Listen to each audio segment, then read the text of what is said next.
يعني تغتصب صحة. تعرفت على واحد المراه كتكري بيوتها، هذيك المراه كتكري البنات اللي خارجين للطريق، يعني حتى انا تفرض عليا خاصني نخرج للطريق باش نخلص الكرا، باش نعيش، باش تبدل عليا الجو كامل. حيت خصوصا خمسة انا يتيمه الوالدين، لا ام لا اب.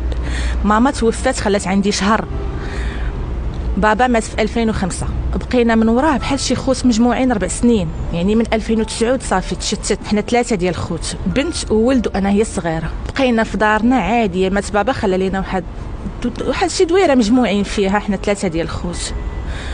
من وراها ناض المشاكل والصداع ما بين الاخت الكبيره والاخ. انا غير صغيره جيت بيناتهم كيتضاربوا. انا اختك اول حاجه انت اللي خليتيني للدياب.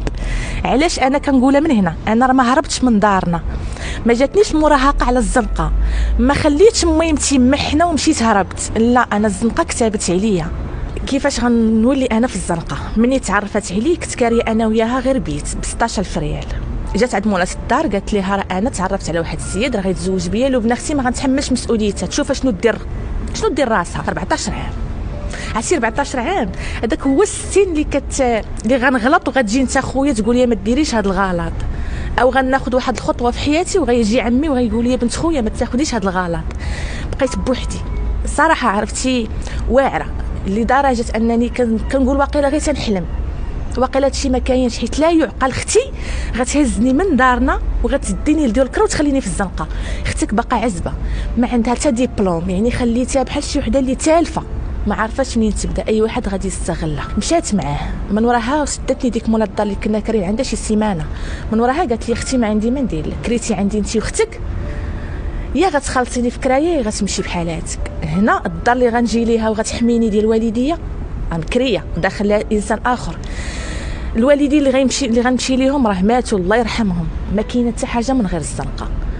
شدوني جوج في الكاريان ديال الحي الدومه، اغتصبوني صحه.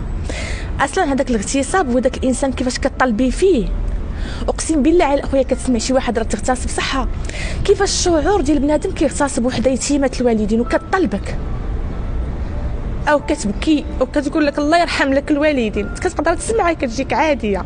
ولكن حنا ما كايناش الانسانيه، كيقدر يغتصب مسطيه، يغتصب معوقه، يغتصب يتيمه، يغتصب اي واحد. تخيل 14 عام ما كاينش اللي غيحضنك وزاد هو دمر لك حياتك من الفوق. يعني تغتصب صحه. تعرفت على واحد المراه كتكري بيوتها، هذيك المراه كتكري البنات اللي خارجين للطريق، يعني حتى انا تفرض عليا خاصني نخرج للطريق باش نخلص الكرا، باش نعيش، باش تبدل عليا الجو كامل. حيت خصوصا ملي كان بابا حي ما كان خاص لي حتى شي خير، يعني المدارس ديال الفلوس خدامات. فوا مات بابا وليت بحال شي وحده كتحلم. والله شوف انا ما خارجاش في فيديوهات يعني باش نضحك ولا باش نتفلى، ولا الواقع اللي كنعيش فيه، الواقع اللي خرج لي على حياتي بزاف. يعني من بنت عائله وبنت دارهم وتولي بنت الزنقه وبائعه الهوا كما كنقولوا، خارجه صاري. اصلا انا تغتصبت صحه، يعني شرفي مشى في الزرقاء. لقيتها اللي كنا كنخرجوا مع السواعده، كانت كتخرج مع السواعده قوير 2000 درهم 1500 درهم، تقدر تبيع اكثر 5000 درهم. ولكن انت ما غتشدي فيها والو، حيت انت ضحيه، ما كاينش اللي غيوقف معاك، انت باغا فين تنعسي وتاكلي وتشربي. يعني فيما قلت لك سيري غتمشي، غتصيفطك. يعني كاين الشراب، كاين قصاره كبيران، كتباتي مع بنادم كبر منك في السن، انت باغي الفلوس، هو باغي لحمك وانت باغا الفلوس، وانت راه كتموتي نهار على نهار، حيت ما خارجاش لخاطرك كما تنقولوا. شكون اللي خارجه لدار، شكون اللي خارجه لخاطرها، هي اللي عندها دارها وعندها والديها وخارجه.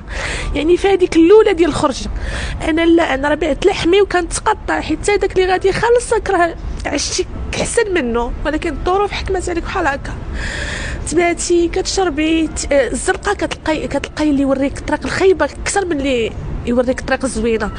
حيت انا كون لقيت يد المساعده في هذاك السن ما كنتش غندير بزاف الحوايج، حتى انا غنقرا غنكمل بزاف الحوايج. ولكن الزنقه كاع الجنسيات دازت عليا وانا باقا صغيره. انا 16 عام كندخل البيران ما عنديش لا كارت، ولكن حيت داخله مع باترونات كما كنقولوا كبر منك. داكشي كنت كنشوفو غير في الافلام، قسما بالله ما كنتش كنقول راه كاين، شفتو في الواقع. يعني راجل كتباتي معاه على قبل الفلوس، ما عارفاش اشنو غيدير لك، ما عارفاش الامراض اللي فيه، ما عارفاش بزاف الحوايج. كتكوني ضاحكه ولكن من الداخل كتقطعي، حيت الحرام راه ما كيدومش جسد بلا روح. بلا روح يكذب عليك الكذب. اي وحده في الزنقه غتقول لي زعما غتلقى يد المساعده اللي غتحميها وغديرها بنتها ولا ديرها اختها.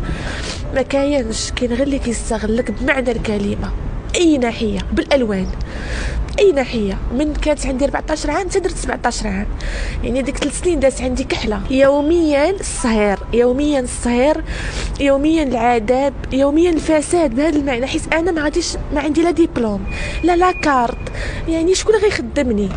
كاين بزاف الناس اللي ما عايشينش هذا الشيء. حدو غيخسر عليك وسيري تخدمي. غنجاوبك، ها انا خدمت، واش غنخلص الكرا، واش غنلبس، واش غنخلص الموضوع، واش غنعيش حتى انا بحالي بحال الناس؟ راه ما غنعيش.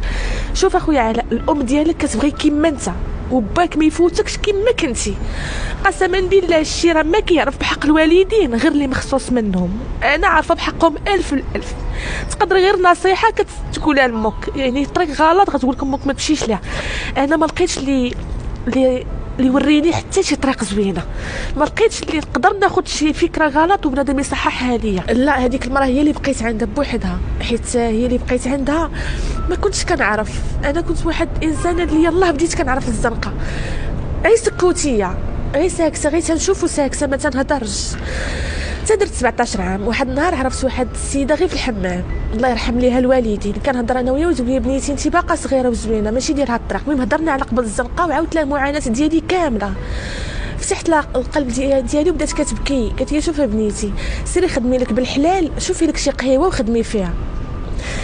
القهوه هي اللي الوسيله الوحيده اللي خلاتني نبعد من الحرام. خرجت من هذاك، حيت صافي كبرتي، ما غتبقايش في هذاك، ما يمكنش غتبقاي ديما انت ديما كيستغلوك. يعني غدا كتكبري وغدا كتفرضي اشنو بغيتي ديري انت في حياتك. خدمت سربايه في قهوه، شفت عالم جديد ديال الحلال، يعني سربايه في قهوه.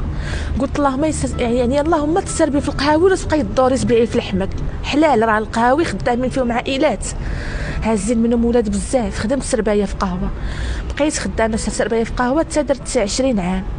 20 عام عرفت راجلي اللي هو اللي غنتزوج به. يعني يقول الزنقه ما فيها حتى شي حاجه.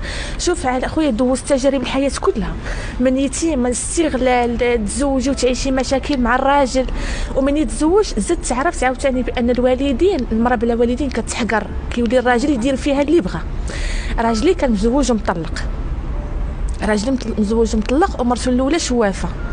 يعني شوافه حنا راه كنعرفوا الجميعه شنو فيها، كنعرفوا شحال من عائلات شردوا بالسحر. اللي غيقول لك السحر ما كاينش، غنقول ليه كاين، وربي راه ذكروا في عده صور، بزاف ديال الصور فيهم السحر. مرته الاولى ما خلاتنيش، يعني وليت كنخلق تصاوري مكتوبين، ولات كترش عليا لدرجه حتى التوكال وصلت ليه.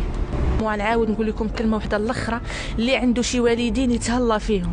الله يرحم لكم الوالدين، خصوصا الام، راه نهار تخطاكم الام راه ما يحن فيكم حتى واحد. الله يرحم لكم الوالدين.